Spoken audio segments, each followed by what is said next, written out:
खुदा सुनाऊं, इसके तेरी दफातर की सैर कराऊं या इसकी तकरीरी क़ज़ाओं में परवाज़ कराऊं या इसके खुलूस और वफ़ा की दास्तान सुनाऊं। पीछे बढ़ागा उस्ताद बताइए के वास्ते इसकी टप्पा हो जा टप्पा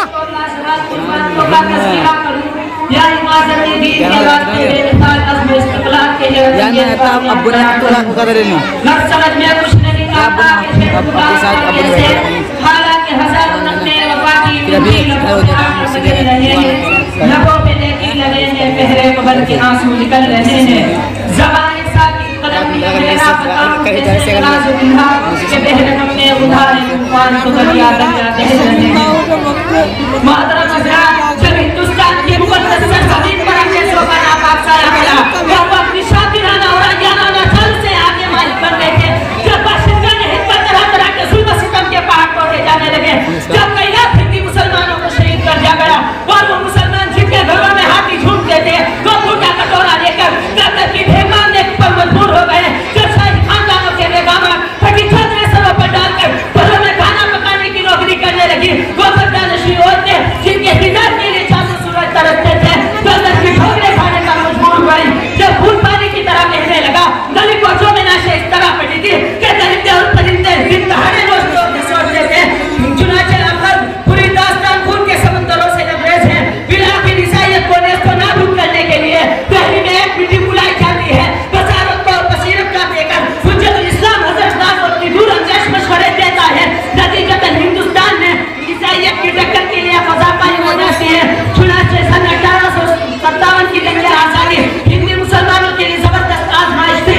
इन हालात में खुदा के चुनिंदा बंदे खड़े हुए और उन्होंने हाल गिरफ्तारी का गहरा जायजा लिया और माहौल के तकाज़ों को पहचाना और उन्हें महसूस हुआ कि सल्तनत और बादशाह के ज़वाल के बाद अस्सिफ़्तीनी उलूम में एक सरमाया हयात में चुनाचे सन 1857 की जंग आज़ादी के बाद 1228 ईस्वी में इस्लामी का कयाम अमल में आया, जिसे हम दारुल उलूम के नाम से जानते हैं। इसके कयाम के अंदर कोई इश्तिहारबाजी नहीं, कोई मिसालेबाजी नहीं हुई, कोई जलसे जुलूस नहीं हुए, किसी अखबार के जरिए किसी प्रोग्राम का ऐलान नहीं किया गया, बल्कि एक सादा तकरीर अगर यूँ कहा जाए तो मुबालगा आराई न होगा कि इसकी बुनियाद तवक्कुल अल्लाह पर रखी गई थी। इसी तवक्कुल अल्लाह का नतीजा है कि इसके बाद तन से मालूम नहीं कितने मदारिस जन्म लिए हैं, जिनमें मसाइल उलूम नदवतुल उलमा शाही मुरादाबाद मदरसा इस्लाम या दरभंगा मदरसा इस्लामिया हिदायतुल उलूम सीगरी और जामिया डाबेल गुजरात शामिल है। यही वो दारुल उलूम है जिसने माहिरीन से नादरी का किताब लिया और ये शरीक से आई।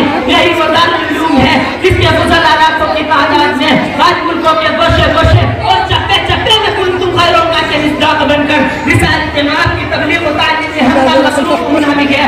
यही वो दारुल उलूम है जिसने दुनिया को बेज़मीनी और इब्नुल मक्के और जादीसी नहीं दी। यही वो दारुल उलूम है जिसने दुनिया को चापलूसी और बेहुजूरी नहीं दी।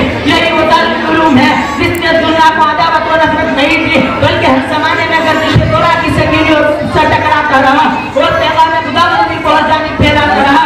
अगर बार हक रखने उसे आंखें दिखाई, गर्दिश दौरा ने आलम मसाइल के तीर बरसाए, अंदाज हवा जितने बहरे होते गिराए, मगर इस जोश के दीवानों ने हिम्मत नहीं हारी और तमाम संगीनियों को नजरअंदाज करते हुए ऐलान कर दिया, तेरे इश्क में मैंने कोई गम सर पे लिया जो हो सो, वो ऐशो निशा जिंदगी छोड़ दिया जो हो सो। ए तूफान तुम तो तेज जाओ, हमें समझाओ मत कि बहरे गम में दिल का सभी ना डाल जा जो हो सो। वाक़िफ़ जवाना अल्हम्दुलिल्लाह।